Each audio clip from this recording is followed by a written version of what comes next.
we set goals, sales goals every quarter. Yeah. And I don't talk that deep. I talk about it from a sales perspective. Yeah. And what's the strategy and how we're going to do it and setting the goals of how many people you need to be talking to and all of these things. But the financial aspect of it, we got some talking to do. Yes. We definitely got Yes, some talking absolutely. to do. Welcome to the Sold Out Sales Podcast, the podcast that will equip both the seasoned sales professional and the more reluctant seller with mindset shifts and strategies needed to succeed in a competitive marketplace. Welcome back to the Sold Out Sales Podcast. I am so very excited because one of my favorite finance people in the whole world is in the room with us. I have the privilege of serving on a board with the National Association of Women Business Owners, and for the last, maybe 2 years, I have had the honor of watching. Oh, let me just tell you the story. Okay, this will make it easier. We've had not bookkeepers, but what do we call it? The treasurers for years. They've all been amazing. No shade to them. But I'll never forget the first time that our guest, who you'll meet in a moment, came into a meeting and broke down our finances. And for the first time, period, in a board meeting, in years and years of being on this board, I was like, I get it. I understand it. It's so clear. I was literally like, this woman can never leave. And I'm talking about Amy Foeller. She is passionate about helping small business owners have financial clarity. And she's going to show us today how she helps entrepreneurs to increase revenue, maintain cash flow, and make smarter financial decisions. I know firsthand because I get to watch her at least once a month break down numbers in a way that makes sense to someone who has struggled with financial anxiety in the past. I'll share a little bit of my story today as well, because I think that Amy is going to bring some clarity for those of us who are really great at sales, not so great with management, not so great with watching our numbers. And I'd like to bring to the stage right now, Amy Foeller. Amy, tell us a little bit about yourself, what you do, what's your name, the name of your company, and share with us something we'll never read on your website or in your bio. Oh, gosh. Well, my name is Amy Foeller, as you already said, and I started in the finance world back in high school with an accounting course and loved it. It was mostly an organization thing for me of like putting things where they belong and getting clear financial reports. But I worked my way up through bookkeeping positions, accounting, controller level. And then at my previous employment, they wanted me to be a CFO or do more CFO level things. And I said, I would love to, but I don't have the time because I'm doing everything else. And the salary level wasn't there for that kind of work. So I said, how about this? I'll go start my own fractional CFO firm so I can provide you these CFO services you want, and also to other businesses to be able to round out my repertoire, as it were. So I started my CFO firm, the CFO Service. I went for simple and effective. Love it. That name. And I've been doing that for 2 years, almost 3 years now. I've been in business, which is crazy to think about. I have to do the math. So it was like, how long have I been in Arizona? And that's when I started my business. So as for something that nobody will read on my website, I guess one of my proudest accomplishments, I have my private pilot's license. It is not current right now, so I would not feel comfortable getting in a plane and flying it, but I'm sure it would be like a bicycle, once you get back on, then you'll remember. But that I got my license about 10, 12 years ago now, and I miss it. And that's one of my goals for this next year is to get up in the sky again, because I miss it and I love it. That's so amazing. I learn something great about you every time I'm in your presence. First of all, something that you will not know, and I don't know if you can get a wide pan right now, but this girl can wear some shoes. Her shoes are phenomenal all the time. I walk into the meeting and I'm like, where's Amy's shoes? You can rock a good shoe, girl. But thank you. Yeah, I did not know. And as someone who used to struggle with the fear of heights, like paralyzing fear of heights, that to me is so impressive. I don't have it anymore. Good. I'm completely delivered from that. But I don't know that I would ever say I want to pilot a plane though. So that's so impressiff. Where did that come from? I mean, did you grow up around pilots? Nope. Okay. So this is I believe certain things are just in your DNA or whatever. My mom would tell the story of when I was like 2 years old, one of my first words was hepwe. Oh, Because I would hear them flying over. I always notice them now too. I will see them flying around, and it's just always been an intrigue for me. And when I got old enough and had the budget to be able to do it, because it was not a cheap thing to do, I made it happen, and it was a lifelong dream fulfilled. And it took me a little while to get my license, but there's nothing like the feeling of taking off and then you're up above everybody, just, oh, look, it's a different perspective. Yeah. It's a lot of fun. And I've had some really cool experiences. I've touched a cloud. Wow. I know. That is fantastic. Yeah. It must feel to you like, for me, again, having overcome a fear of heights, hiking for me is like that.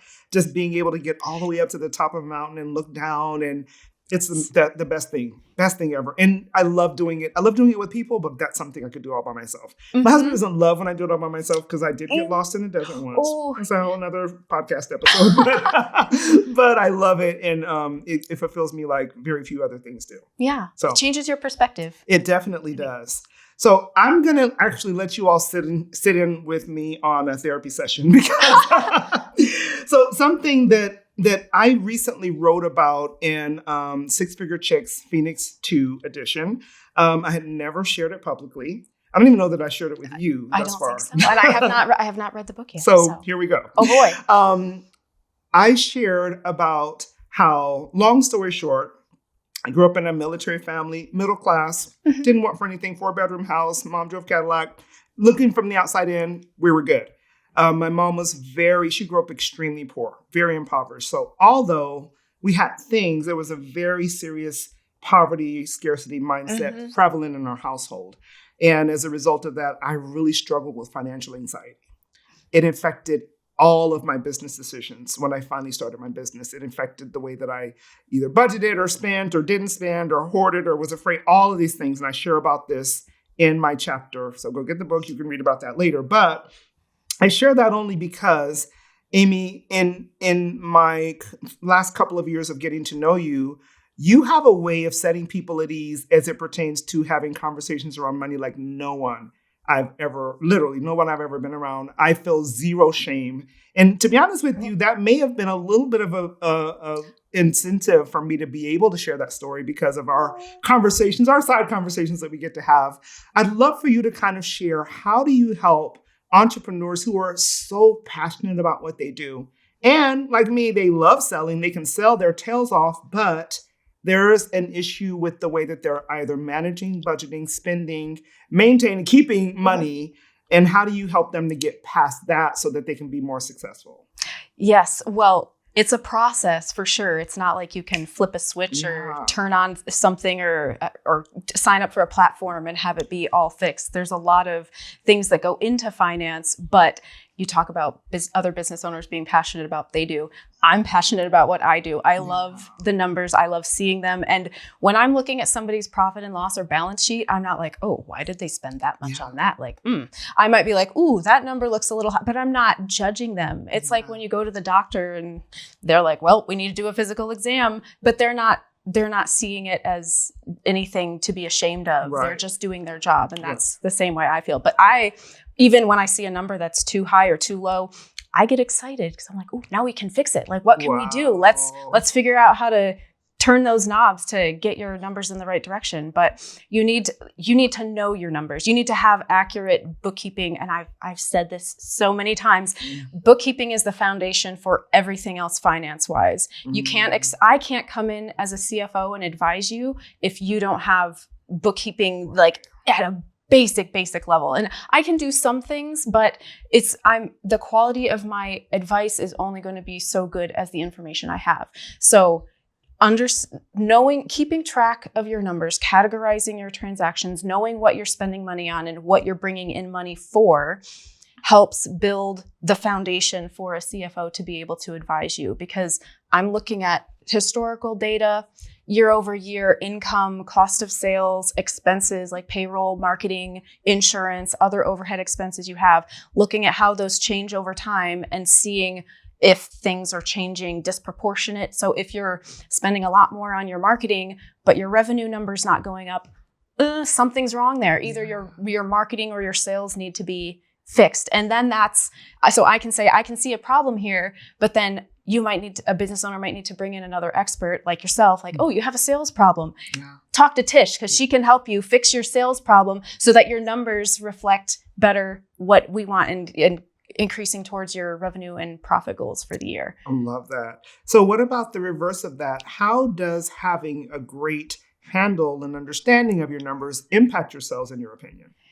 Impact your sales? Yeah, the way that we bring income into the business. Yeah. So knowing, one of the clients that I work with, we have revenue goals that we're setting, and we just started doing a weekly a financial fun Friday report, right? And sometimes it might not be so fun because those numbers might be like, oh, well, you're a little below of your goal. So what do we need to do to get that number back in line? So I would say, having your numbers and knowing them will allow you to either, I need to get out and sell more. And I think you said this before too. You're like, whenever I had a money problem, I just went and sold more. Go sell some more. Cool. Awesome. That's a great privilege to have, to be able to do that and do it well. Yeah. So, but if you don't know that your numbers are falling short, then you don't know you need to go and sell more.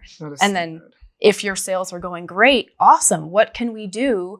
Are we wanting to expand the business? Are we wanting to hire employees? Are we wanting to offer more offerings? So it all comes back to the numbers. And once you know them, then you can grow your business, expand, scale, sell, having it valued to be able to sell for a price that you feel is worth it. That's, I don't know. I get excited about this. I love it so much. So how many of you all, drop it in the comments, like how many of you all are going, I need her? Because don't you already feel the difference in the energy?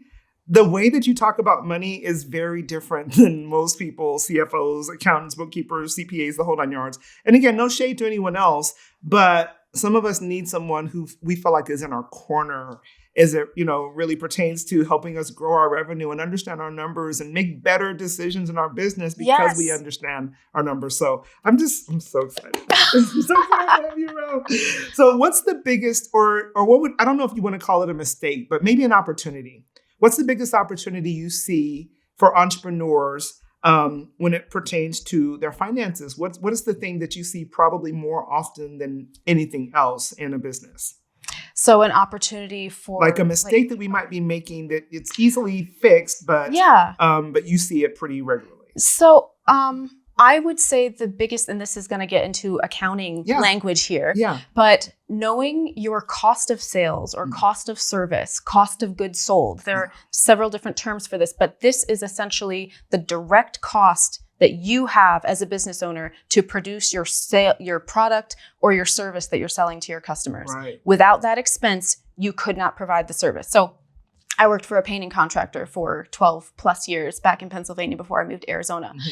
Our cost of sales was the labor of the painters, and we had carpenters too, like painters and carpenters. Right. The materials, the paint supplies, the roller covers, the ladders, like some of the equipment, permits and things like that. Payment processing fees is a big one. People are paying you, but there's a percentage coming off of that. Lumping that into your cost of sales, cost of service, cost of goods sold, whatever it is, under your revenue on your profit and loss, that shows you how much of your income you're actually keeping to pay all of your other expenses, your indirect costs, the cost for your rent, for your office, or your dumpster at the shop, or, vehicle gas if you're, not tracking that for like travel for, providing services or whatever. All those indirect costs are still needed to be covered by your revenue, but knowing the percentage of your cost of sales pertaining to your revenue, so the percentage of revenue that your cost of sales is, lets you know how much you have left over for everything else. And then you can know, can I afford this extra thing? And knowing percentage of revenue is probably my favorite easy metric to calculate. And everyone can do it. Run your profit and loss, and then you have your income at the top, and then all your big ticket items, your cost of sales, your payroll, your marketing, your insurance, your operating expenses, office supplies, whatever. compare those numbers to your top line revenue. What percentage is that of it, of your revenue? Yeah. And then looking at that over time will help you know, so if my cost of sales is increasing, it's like 30%, 35, 40, 50. Oh, something's not right there because you're spending more to produce your product or to give provide your service to your customers, but you're not raising your prices appropriately. So that starts a conversation. And so that's what I would say would be the biggest opportunity. Knowing your cost of sales, your direct versus indirect costs, and being able to make decisions appropriately based on that. That's probably the thing I learned the most over the last year. Yeah, it is. Because I do it for Nova. Yeah, because I host these retreats on a quarterly basis, and I hadn't really considered all the small costs. I knew the big things, but I hadn't considered the small costs, like we provide the snacks and, we bring in a chef and, there's all of these things that make it really great, but I hadn't adjusted my prices to reflect all of those things. So when I finally got that spreadsheet filled out and really looked at that, I was like, oh my God, I'm actually paying them to come. You know what I mean? Yeah, it was a big eye opener for me. And it's like, okay, can't afford to do this. We have to make these adjustments. And I think I'm glad that you mentioned that, because I do this, I sell for a living, and I hadn't considered the fact that, but you got to actually make some profit in this whole thing. Otherwise, it's like, why are we doing this? Yep. Yeah. So I appreciate you sharing that. Have you ever gone to a networking event or a conference and found that although you made great connections and you walked away with a stack full of business cards, you still didn't have a real plan for how to get a good return on your investment of both time and money? Well, let me tell you, having a networking and sales planner is a way for you to be more intentional about the way that you network. Hey, I'm Susan Gladstein. I'm a functional nutrition and metabolism specialist, and I got connected with Tish because she is a rock star at systems and sales. And so I downloaded the planner to help get my brain organized as I went through a rebrand and launched a new course.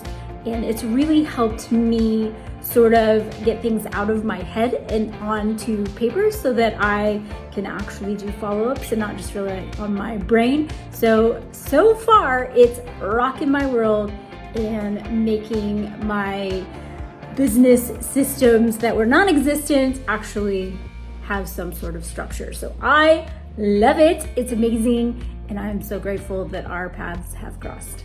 I've been working with sales professionals for almost 15 years. And one of the things that I find is that when they don't have a plan, they do nothing. They sit at their desk and wonder what to do. Well, with this networking and sales planner, you have profit producing activities for every single day of the week. It tells you where to go, what to say, even gives you prompts as to how to interact with people that you don't know. If you're an introvert and you feel like this isn't for you, I have already thought of you, because I understand exactly how introverts think. So this gives you the tools enabling you to be armed with words, with language, so that you can make your networking more profitable. Hey everyone, Rachel Neighbors here from solo401k.com. And I wanted to take a moment to talk about how awesome this sales networking planner is that Tish put out. So as you can see, I have it on my Remarkable. That's my sort of e-ink planner. And this sales planner has been so helpful for me. So I'm an old school pay-per-click marketer. I do Google ads, Facebook ads, and I know how to turn advertising into profit. But I didn't know how to turn network sales into profit. And when I met Tish, this woman literally wrote the book on networking called, Networking is Not a One-Night Stand. And she's put that experience and that energy and those valuable tips into this networking sales planner. And I just think that it can be so powerful for you in your business. I know it's been really helpful for me and mine.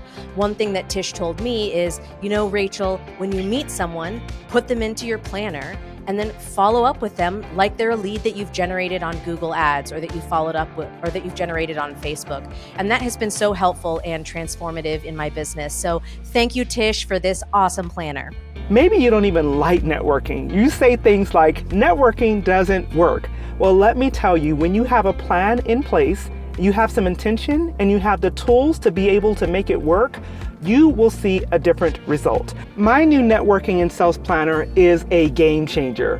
It's the difference between you going to an event, wandering around and walking away without any purpose and without any new money, and walking into an event with a plan, with a purpose, and being able to convert new clients into your business. No one wants to feel inauthentic and pushy or even salesy when following up. So frequently we just don't do it at all. Well, the profitable follow-up formula, which is in the back of your networking and sales planner, will give you the tools and the language and the frequency with which you should be following up so that it feels very authentic. It feels genuine and natural both to you and to the people that you're reaching out to.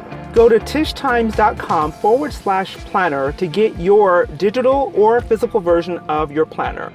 Hi, my name is Cheryl James from CL James Consulting, and I just want to tell you a little bit about how awesome this networking sales planner is. I started intentionally networking at the beginning of this year, and I have been using my planner on a regular basis, not only to get inspiration, but to track the people I want to meet and the people I have met, and to make sure that I follow up with them from week to week. So if you are looking to network intentionally and hold yourself accountable, this planner is a must-have. And once you get your planner, you'll also receive a video series that's going to teach you how to maximize your networking and how to use this planner to get the best result and best return on your investment of both time and money. If you are ready to stop wasting time with networking and turn your networking into a sales machine, then go to tishtimes.com/planner and grab your networking and sales planner. What, as you have a lot of different things, and I can tell that you're passionate about money, but how do being a volunteer, the treasurer for our board, a mentor, fractional CFO, how do these roles influence your approach to the way that you help your business owners achieve financial clarity, achieve the sustainable success that I know that you help people to achieve? I can't help but be passionate about people's numbers and trying to optimize them and help them reach their goals. It fulfills me. I volunteer with SCORE, so mentoring other business owners that need a little bit of help on their balance sheet or profit and loss, whatever it is. And helping them, one of my SCORE mentees, actually, she has expressed several times how grateful she is for my help. And I'm helping her kind of on a fractional level. I'm not doing full CFO, but I'm giving her the tools. And then when we meet, we go through and let's fill in these numbers. And then, interesting. Do you see how this changed from last month? Yeah. So whenever I get off a call like that, and when she's like, "Oh, thank you so much. I appreciate you. You have changed the way I think about money and finance." It makes my soul happy. Not just my heart, but that in it, just like aviation and planes are, an innate love for me, that helping people with their numbers and finances brings out that same thing for me. So I don't know. I will probably always be helping people, whether it's with their little spreadsheets or whatever, but I won't be able to get away from it. Yeah. I mean, I've heard people say that before, but when you say it, I feel it. Yeah. I feel it. I literally feel it. It's coming out. Yeah.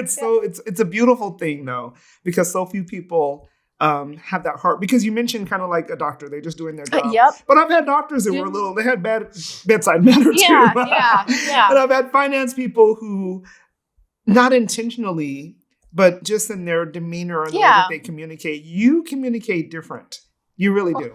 Thanks. Yeah, for real. I do my best. You do. You do a great job. So can you share, obviously without mentioning the name or the company or whatever, but a success story of someone that maybe was in the most critical place that you've ever found someone, and having them make a complete turnaround, both in their knowledge and understanding of their numbers, and maybe even their profit when you're working with them. Yeah.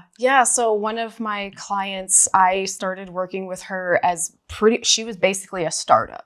And I've been with her for just over a year, like a year and a half now. And we still have problems. It's not like everything's perfect. There are still issues to be resolved, but it's growing pains. But seeing her, so recently she was like, oh, you're a little bummed out about some numbers she was seeing. And I was like, hold on. Do you remember last year at this time what we were going through and that big problem that we had? And now, do you realize that this problem, it's a different problem and it's still one that needs to be addressed, but you've gotten so far past your initial problems. And she was like, thank you so much for reframing my mindset over, yes, back then I didn't know if I was going to have money in my bank account to pay my contractors, pay myself as the owner. I didn't know if I was making money. Am I charging appropriately? She'd be like, okay, that's $50,000. Is that enough? I don't know. Amy, help. So like that's the situation I came into. And so now she knows if we're maintaining our gross profit margin that we want, then everything's covered and she's good to go. So seeing that success, just the growth from I have no idea what I'm doing, I'm just pulling numbers out of the air to try to do the best I can, to knowing, oh, I know that I'm making money. I know that I'm doing a good job. And I know that I'm able to grow and hire employees and scale and offer more services and take on more clients. So that's really exciting to see. And we're still on the journey. We're still moving and growing. And I'm excited to see where she's at this point next year. Because I've told her, 2024 was a year of just kind of clean, like mitigating the damage, like stop the bleeding, but start to figure out where your numbers are. 2025, we're setting up processes and procedures and platforms and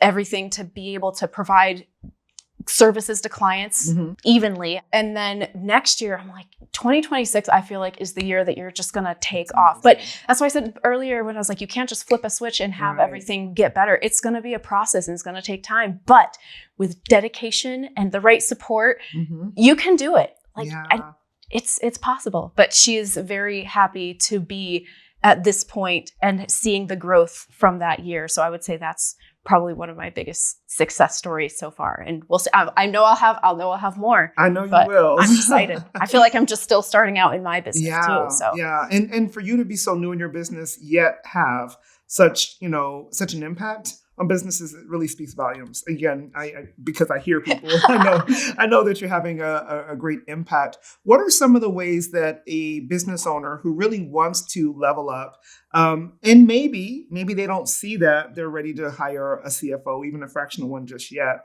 What are some of the ways that they can educate themselves and be in a better place to understand their numbers, to make better decisions?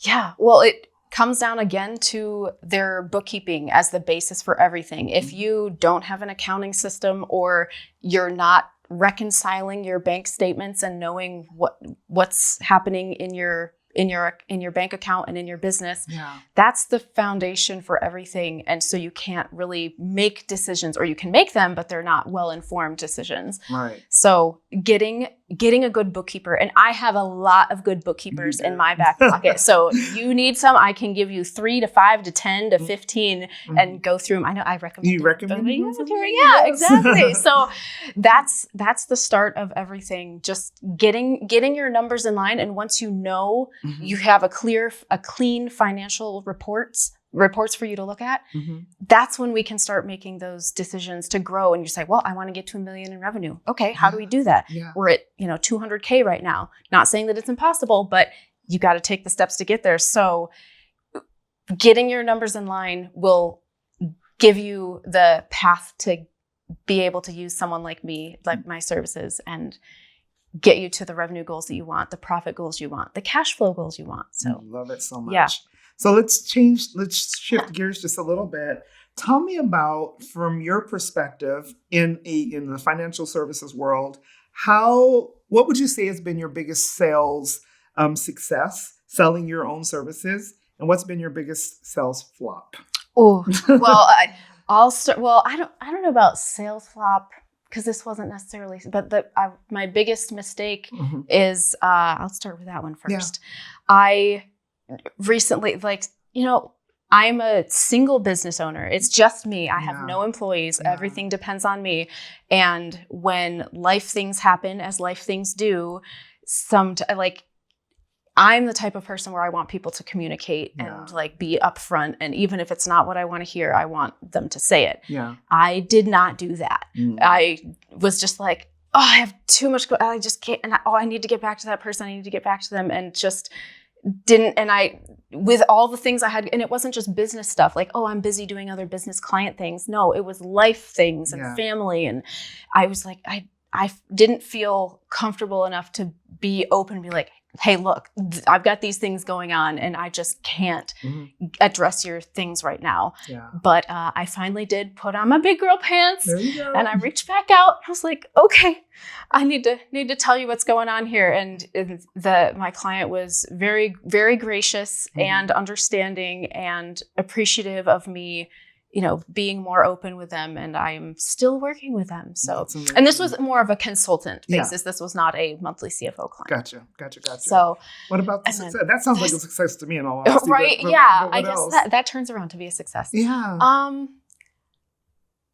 I feel like I have a lot of little successes. Like, this is not necessarily a CFO, like not in my CFO business success, but I recently joined the board of another nonprofit organization called Parent Student Prison Initiative, helping the students the children of incarcerated parents, giving them support and giving their parents support and helping to reduce their recidivism. Yeah. Is that the right word? That is.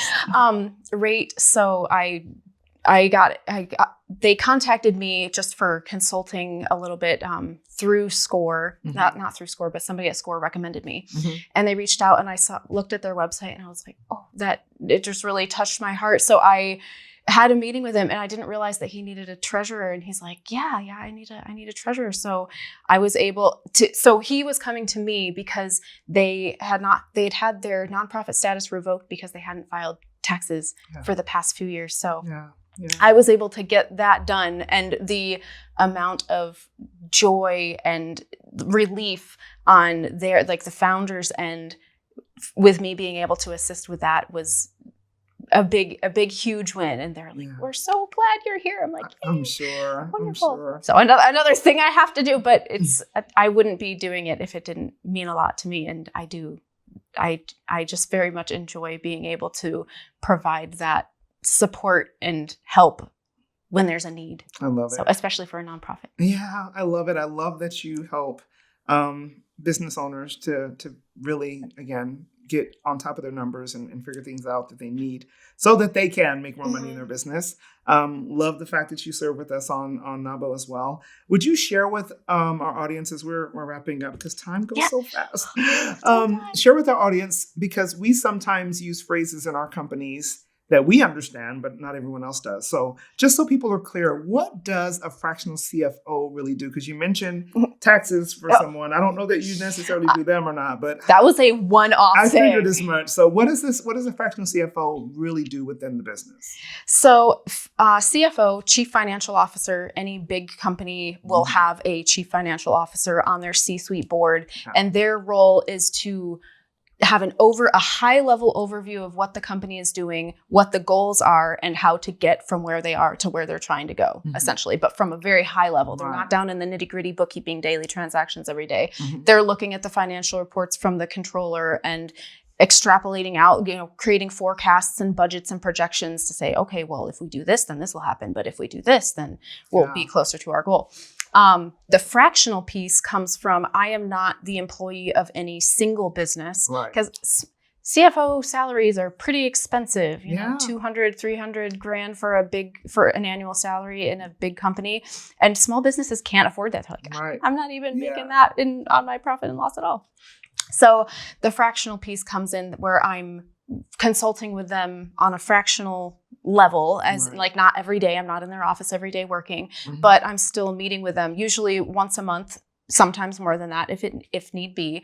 But I'm going over their finances and doing the same thing that a CFO would do. I'm looking at what actually happened in the past. I'm projecting forward to the future, to the end of the year, and then comparing my projection to the targets. Like, oh, I want to reach $1 million in revenue. Oh, how are we doing? We're at 800K. You know, we what are we going to do to try to get it up to $1 million by the end of the year? But then the key piece is proposing the corrective action needed to get the numbers to move in the right direction. So it's not just, oh, revenue's down. How do we get revenue up? Okay, well, there's a lot of things that drive revenue. And actually at our event this week, when you were talking about your sales metrics and your retention rate and your conversion rate, those are the exact things that I use as a CFO to determine what's driving your revenue. So if your revenue is falling short, what is it? Is it your average transaction value? Are you, selling too small of services, or not selling enough of them? Is it your conversion rate? Are you getting the leads in, but you're not converting them? That's a sales problem. Yes. Retention rate. So if someone buys from you once, but then they never come back, why is that? Yeah. So those are the things that drive your revenue. So I'm looking one step deeper, not just at the revenue, but what's driving it. Not just your profit, but what's driving it. Not just your cash flow, but what's driving it. So, and saying, okay, we need to increase our retention rate from 10% to 15%. Yeah. And it's very numbers oriented. It's always increase or decrease a specific metric from a number to a number, because then we can measure it and we can see how we're doing. And then the next month, and then not only that, okay, we need to increase our retention rate, but then what are some things that we can do to increase our retention rate? So having a discussion with the business owner, what do you think are some ideas of how we can increase your retention? Why are customers falling off and not coming back? Oh, well, whatever, the situation is. And then, okay, well, who can do something about that? Can this person, I don't know, whatever it is. But then they have an action plan of what they need to do in the next 30 days to help start moving that needle and getting that retention rate to increase. And then the next month when we look at it, we check back in. Oh, how's your retention rate doing? Okay, well, it's at 12.5% now. Good stuff. We're going to keep working on this. But then here's this other metric that I see that also could use a little love. So let's get that moving in the right direction. So then over time, all of these things are working together to get the business towards their goals, that $1 million in revenue, that whatever percentage of profit margin. I love it. So yeah. First of all, I see an opportunity for us to have deeper conversations about this, because we set goals, sales goals every quarter. Yeah. And I don't talk that deep. I talk about it from a sales perspective and what's the strategy and how we're going to do it and setting the goals of how many people you need to be talking to and all of these things. But the financial aspect of it, we got some talking to do. We definitely got some talking absolutely. To do. Well, our time is over, but I so loved having you here. Thank you so much for hanging out with us and sharing so much golden, just gems of details that we all need as business owners. I know that there are people going, tell me how to get in touch with her. So tell our audience how they can reach out to you if they saw themselves in these stories and really know that they need someone like you in their pocket. Yes. So the easiest way would be to email me, because then I will send you my calendar link to be able to book a meeting with me. But would you like me to present my email? Please, so if you would. My email is Amy, AMY, at the CFO Service.org. I picked the .org not because I'm a nonprofit, because I'm not a nonprofit, but I felt like it sounded more official. I didn't want a .com. So Amy at the CFO Service.org. Very good. Well, I know that people will reach out to you. Yes. And look me up on LinkedIn. I'm on LinkedIn as well. For sure. I appreciate it. Ladies and gentlemen, look. There is an opportunity for us to step into the role of CEO. So many of us have been, myself included, I shared with you my story, for many years making decisions based on numbers we were pulling out of the air, looking at numbers and going, what happened? I just sold all this. Where did it all go? We need people like Amy in our world, right? So reach out to her if you have questions. And if if you're like, hey, how do I find her? You know how to find me, so I can get you in touch with her. Put something into practice that you learned today. And I'll see you back here next week, same time, same place. Thanks for listening to the Sold Out Sales Podcast. I would be so appreciative if you would show me and my amazing guests some love by leaving a review on your favorite podcasting platform. Also, go over to tishtimes.com/resource page and make sure you pick up your sales and networking handbook, especially for introverts. Also, I would love to continue this conversation, so make sure you connect with me on Facebook, Instagram, and LinkedIn. I'll see you back here next week.